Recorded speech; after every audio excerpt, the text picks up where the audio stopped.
Dr. Peter Hammond of Frontline Fellowship, a ministry to the persecuted church, he tells of a time that he took his family to visit the old Elim mission station in Zimbabwe, where on June 23, 1978, terrorists murdered 9 British missionaries and 4 young children, including a 3-week-old baby. And Dr. Hammond says, I showed my children the school buildings, and we walked onto the field where the missionaries and their children had been herded, then tortured, and bayoneted to death. My point in explaining this atrocity was to illustrate the vicious hostility of communism to Christianity. However, the reaction of my children was quite different from what I expected. Why didn't the daddies protect the mommies and the children? Asked my oldest daughter, Andrea. Well, these people were pacifists. They believed that they couldn't ever use any force to defend either themselves or their families. Well, then they couldn't have been Christians, said my younger daughter, Daniela.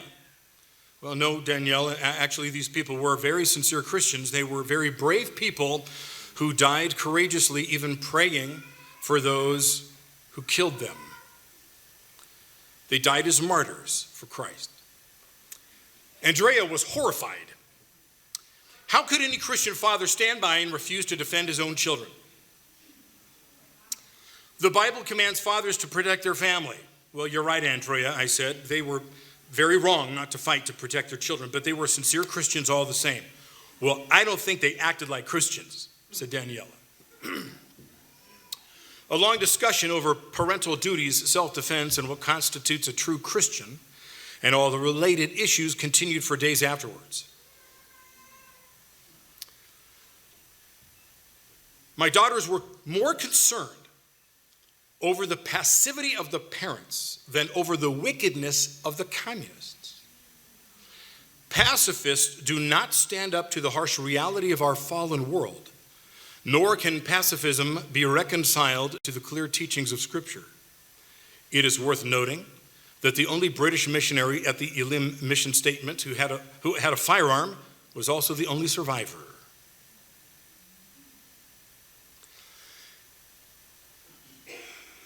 There's disagreement among Christians on what the Bible has to say about the right of Christians to use reasonable force to defend themselves, their families, their property, even their nation.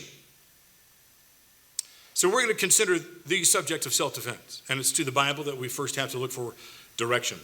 You know, it's in the book of Revelation that we read that somewhere a war breaks out in heaven. And Hasatan in Hebrew, that's Satan, Hasatan, who is the destroyer, and that's what his name means in Hebrew, Satan, the destroyer. He recruits this rogue number of angels, a third of them, and who knows how many that was. And they try to kick God out. Satan wants the throne. And all we know is that Michael and the angels with him fight back, and they win. So God has an army. Did you know there was war in heaven once? So God wasn't opposed to defending himself or his home accordingly. Look at the created order. God, who was pleased with every form of life he made, equipped them with defense mechanisms as diverse as the plant or creature on which they're found.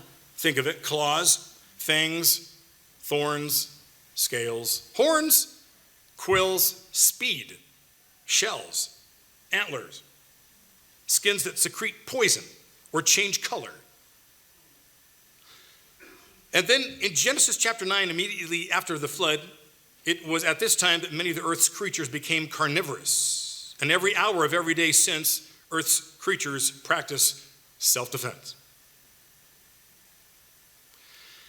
And if you've read the Old Testament, then I don't need to tell you that you can find defense on almost every page. The size and the coveted location of the Hebrew people made them a favorite target of the surrounding nations, and they still are today. And out of all the stories that we can turn to talk about biblical defense for self-defense, I want to point you to Nehemiah chapter 4. You could turn there. The book of Nehemiah is based on the memoirs of a young Jewish man born in captivity. And he was leading a small community of Jews attempting to rebuild their homes. their city of Jerusalem, and its protective walls. And it's in the 4th chapter. 4 enemy nations have the city completely surrounded. And at verse 14 of chapter 4, here are Nehemiah's words to the people.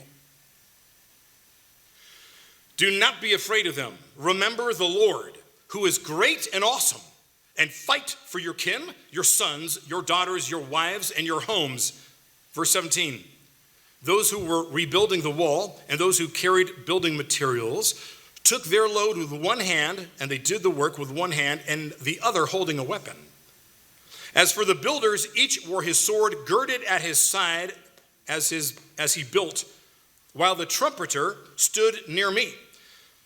So we carried on the work with half of them holding spears from dawn until the stars appeared.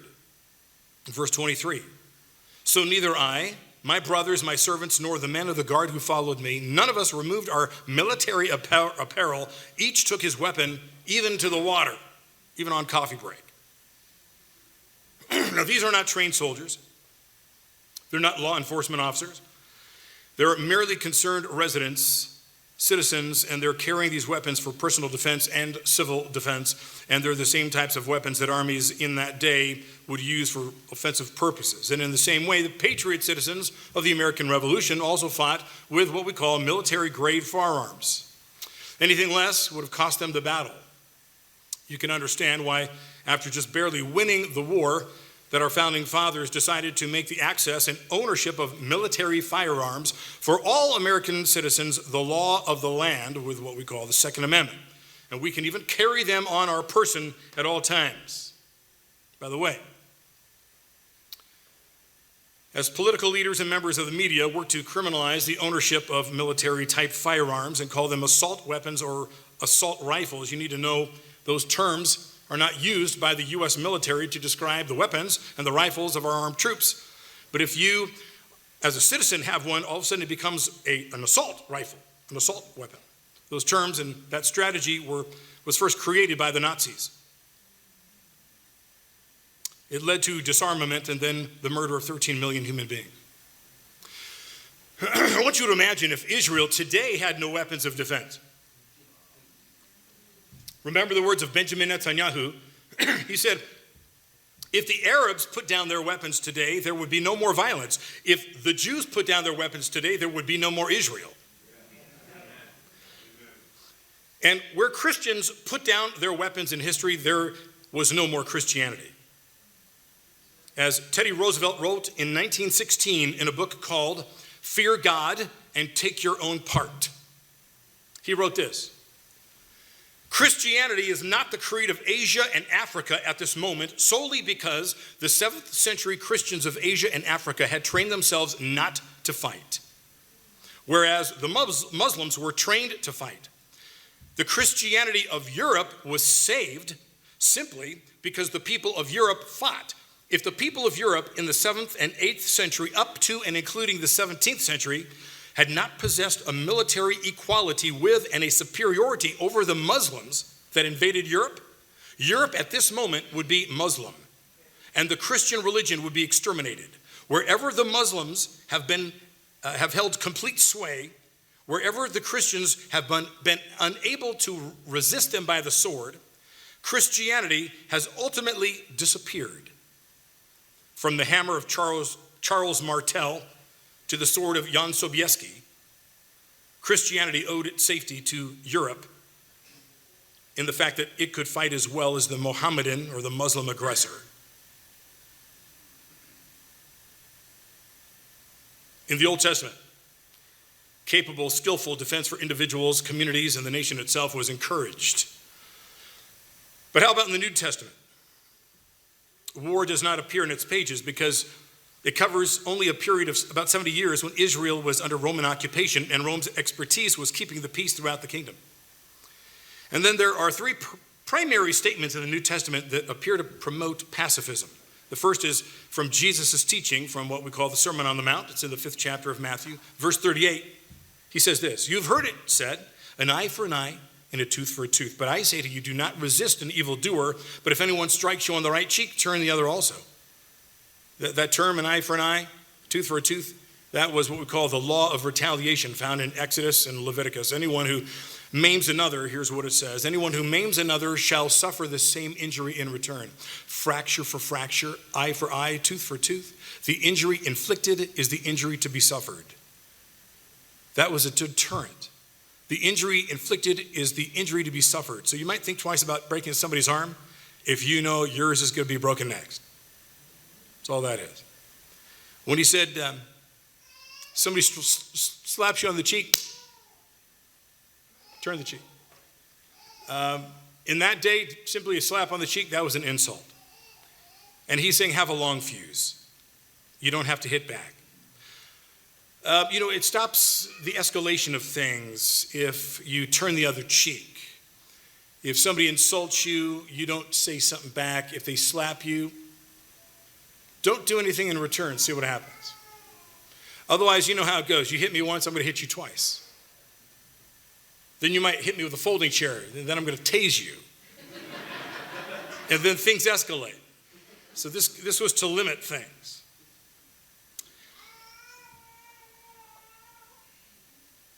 I want to give you another perspective. If you show no resistance and you let a murderer, let's say, kill you or somebody else, you're an accomplice to evil. You're actually an accomplice to murder. You're going to help somebody be guilty of murder. You're going to help somebody take innocent life that God is against. Any false sense of bravery or martyrdom that you may have will result in untold pain and suffering for those that you leave behind. And who knows who your killer is going to go after next. The context of Jesus' teaching there, turn the other cheek, it's important. The very next statement, he says, and if anybody wants to sue you, take your coat, give them your cloak as well. He didn't say give them your house. If anyone forces you to go 1 mile, go a second mile. He didn't say go on the Bataan death march. He said, give to everybody who begs from you and not to refuse anyone who wants to borrow from you. Okay, but what if the person has 100 times what you have in wealth, but they're a miser and they only want to spend your money? I think he wants us to intelligently apply what he taught. Now, aren't you glad our armed forces didn't turn the other cheek when we were bombed at Pearl Harbor or when facing the Nazis? But some will say, but Jesus was brutally murdered and he didn't resist. Well, that's correct. But that was also the fulfillment of prophecy. And what you saw was not human punishment. What you saw was the punishment of the Father poured out on Jesus. Somebody had to take the punishment due us. And that's what you saw. Self-defense was not the issue. In Matthew 24, Jesus told his followers that they would be hated and even killed in every nation because of his name. And in the same breath, he said, if they persecute you in one town, flee to the next, run to the hills. So if you're allowed to save your life, it's very clear, you're allowed to, then do it. The disciples, remember, they were hiding for their lives after Jesus' death. Self-preservation is an instinct put there by God himself. But there's going to be times when Christians are going to die for the faith in hostile territory where they're unarmed and outnumbered. A second New Testament passage that's cited as promoting passivity is Romans 12, 17 to 21, where it says, do not repay anyone evil for evil, but take thought for what is noble in the sight of all. If it's possible, so far as it depends on you, live peaceably with all. Beloved, never avenge yourselves, but leave room for the wrath of God, for it is written, vengeance is mine, I will repay, says the Lord. No, if your enemies are hungry, feed them. If they're thirsty, give them something to drink, for by doing this, you'll heap burning coals on their heads. Do not be overcome by evil, but overcome evil with good. This is not about stopping an attack that's in progress. Did you catch that? It's about private vengeance, which would be to stalk down a criminal after one's life is no longer in danger. So Jesus points out to have a long fuse and doing good to your enemy just may make your enemy your friend. That's great advice. But not all situations allow time to do good things to your enemy. And Jesus prepares his disciples for those situations when he said, as recorded in Luke 22, he said to them, when I sent you out without a wallet, a bag, sandals, did you lack anything? They said, no, not a thing. He said, but now the one who has a wallet must take it, and likewise a bag. The one who has no sword must sell his cloak and buy one. For I tell you, this scripture must be fulfilled in me. And here it is. And he was counted among the lawless. And indeed, what is written about me is being fulfilled. And they said, Lord, look, here are 2 swords. And he replied, it's enough. What was he saying? Jesus points out to his disciples that they had never lacked anything while they were with him. Food, money, protection, when they were sent out to minister for him. However, now that he's going to be taken away, they needed money, they needed to be mobile, they needed protection. I want you to notice at least 2 of the disciples are armed with the knowledge and consent of Jesus. It doesn't cause them panic. Jesus doesn't say, you know, guys, when I said, if you don't have a sword, sell some clothes and go get one, I didn't think you were actually going to take me seriously. You know, you're going to put somebody's eye out with that thing. When Jesus indicated the 2 swords that they had was enough, that's an armed 5-to-1 ratio. It's okay. If everybody was open carry, that looks like they're going to pick a fight. If nobody's carrying, that's an easy target. General Jerry Boykin, he said this passage right here, that's Jesus giving us our Second Amendment rights. That interesting. There's a third passage often cited to promote passivity, and it's when Jesus was arrested in the garden.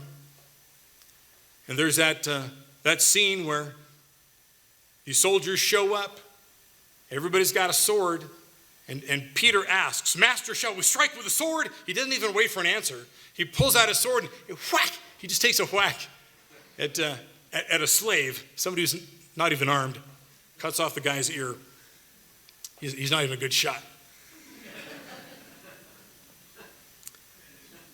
And Jesus says, Peter, put your gun back in your holster. He said, put your sword back in its place. For all who take the sword shall perish by the sword. And what's interesting is like time stood still. And you'd expect the soldiers to run Peter through. Nobody's doing anything. Because Jesus is God and he's in command and he's got everything just pause. So why does Jesus reprimand Peter? Because the disciples' lives actually weren't in danger until this moment. Peter was the first to swing the sword. He threw the first punch. You know, there's risk when you take preemptive strikes. You've got to gain control of nervous instability in physically threatening situations. Peter wasn't the only one with a sword that night. He was the first and apparently the only one to use one, though. So Jesus doesn't correct Peter for defending. He doesn't even say, okay, turn in that sword now, give it to the authorities. He didn't say that. He corrects him for being the aggressor, which is the person Jesus just described when he said the person who lives by the sword dies by it.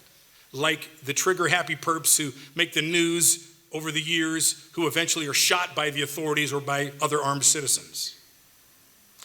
I'm going to point out that the Bible ends with the image of the return of Jesus with the title Commander of the Army of the Lord of Hosts when he comes to destroy human and demonic forces led by Satan in the final rebellion of the creation against their creator. Let's fast forward to the time of the American Revolution. The First Continental Congress met in Carpenter's Hall, right here. I've been in there. Anybody been in there? You can walk into it today.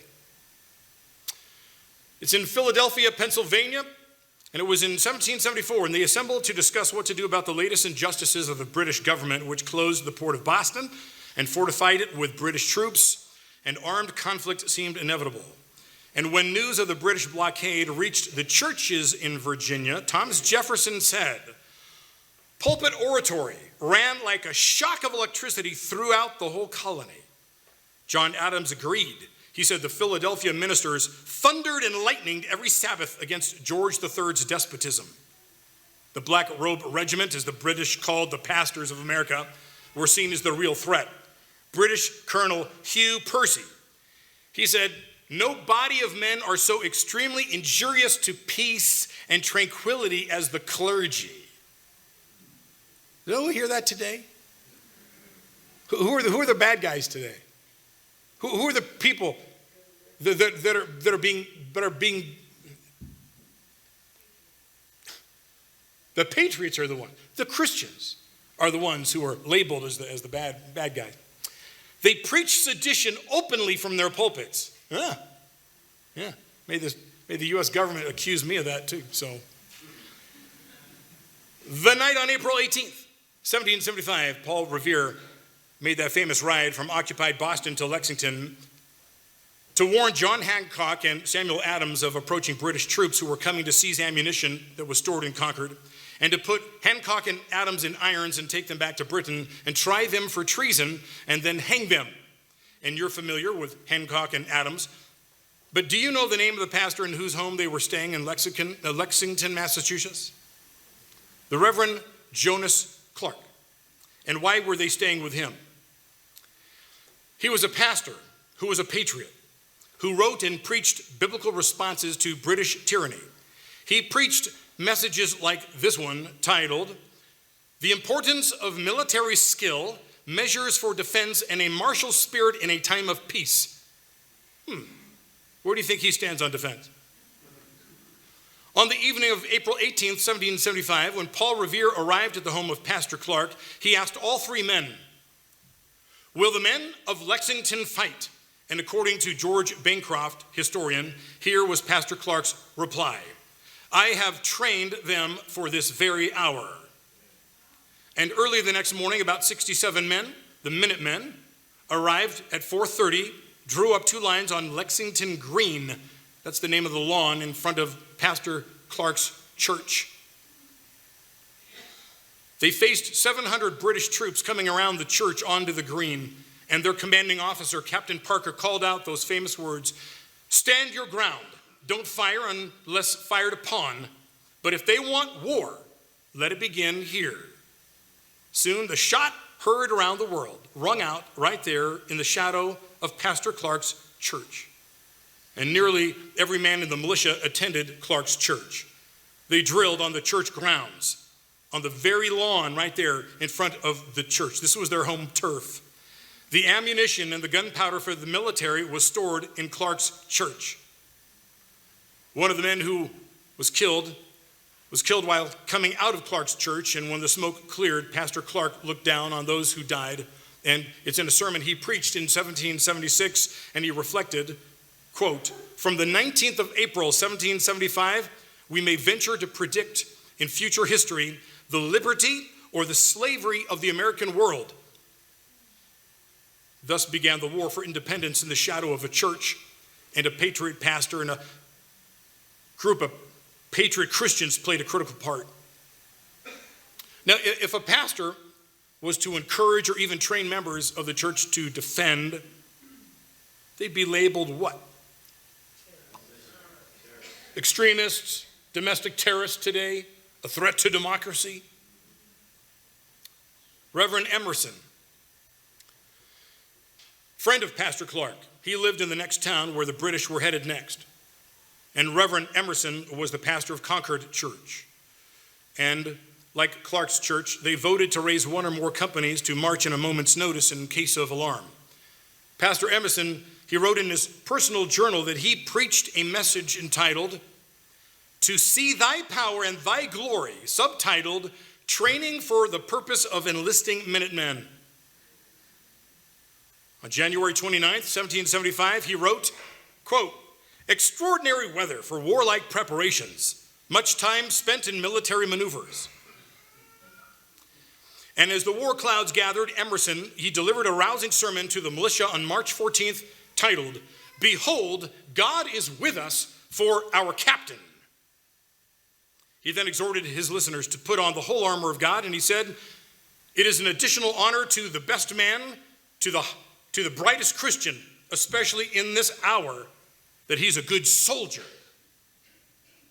And on April 19th, those 700 British troops, en masse, they went to Concord. They arrived by mid-morning. They set fire to the artillery pieces. They destroyed 500 musket balls, which was their object. They rifled through homes looking for ammunition.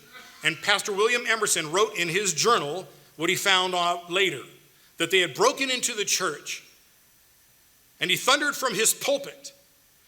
He said, "And those rude soldiers with unhallowed feet They trod the sacred place and took from thence the book of God with sacrilege hands and threw it into the flames.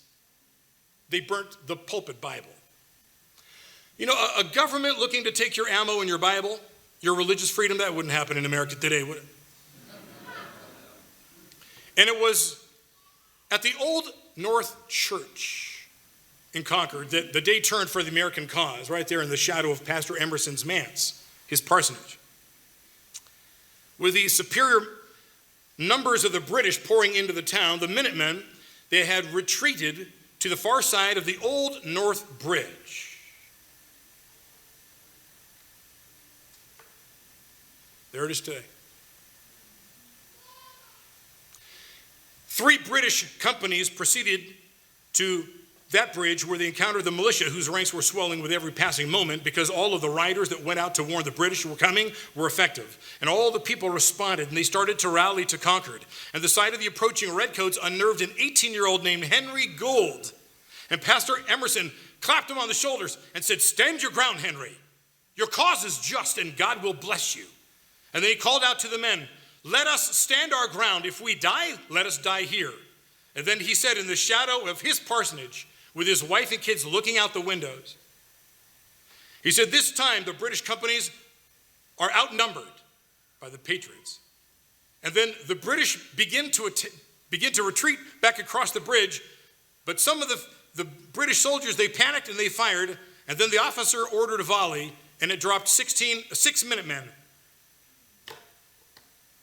But Emerson recorded that the Minutemen returned fire. They dropped 16 of the British, 4 out of 8 of their officers, and they were shocked. These farmers had stood their ground, returned fire with deadly effect, and the British decided to retreat to Boston, but the Minutemen knew the lay of the land better than the British, and they were ready. And from Concord to Lexington, the British had to run a gauntlet of hot lead. And some of it was supplied by pastors who had rallied their people. One of those was Reverend William Payson. He led a group of his men to attack the British as they retreated to Boston. Reverend Joseph Willard from Massachusetts, he raised and he led 2 companies from his town. Reverend Jonathan French left his pulpit to go to Boston with a musket in one hand and a surgical bag in the other. The Reverend David Avery from Vermont, he preached a sermon and then led 20 of his men to Boston. The Reverend Stephen Farrar from New Hampshire, he left with 97 of his men. The Reverend John Steele of Pennsylvania led 900 men to Boston. The Reverend John Peter Muhlenberg from Virginia raised a regiment of 300 men from his German-speaking Lutheran church.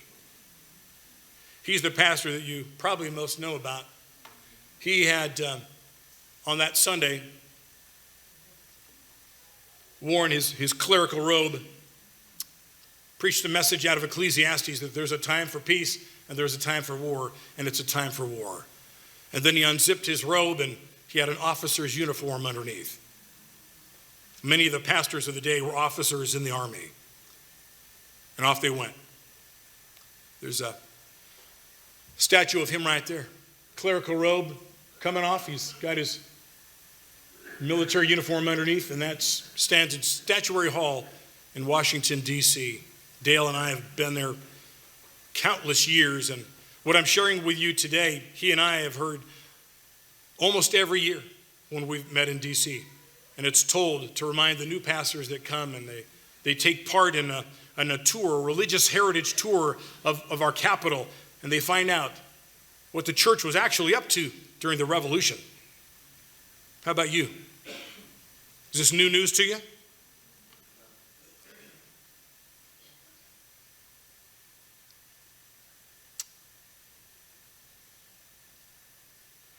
George Washington said, "The once happy and peaceful plains of America are either to be drenched in blood or inhabited by slaves. Sad alternative. But can a virtuous man hesitate in his choice?"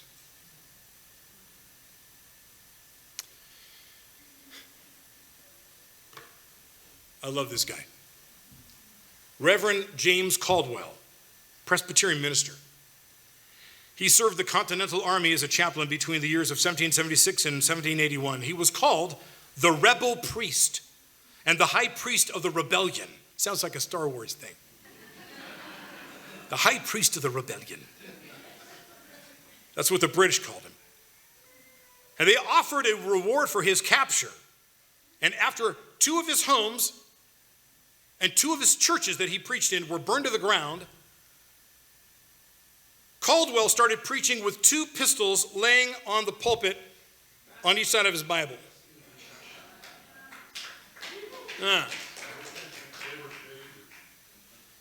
Caldwell was fearless in the face of the enemy threats to his safety, but he was much more concerned about the threat to his family. These concerns were well-founded. While he was away on a mission, his wife was shot by a British soldier in front of their children. Caldwell was devastated by the death of his wife, and then he met his own death the following year in his service to the country.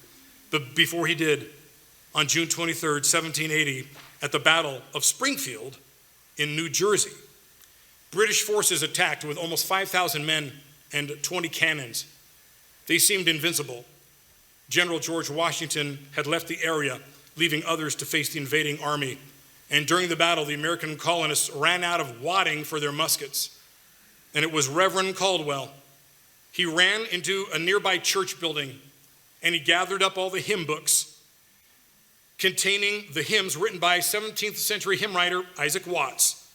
And then he proceeded to tear out the pages and give them to the soldiers to be used as wadding in their muskets as he yells out, "Give them Watts, boys!" And they did. And the British forces retreated, never to attack New Jersey again. There he is, crawling up on the grass, handing out the hymnals. From the Battle of Springfield came the phrase, "Give them a what for?" That's where it comes from. Anybody read the Declaration of Taking Up Arms from the Second Continental Congress? Google it. If you don't already own a copy, you need to read it.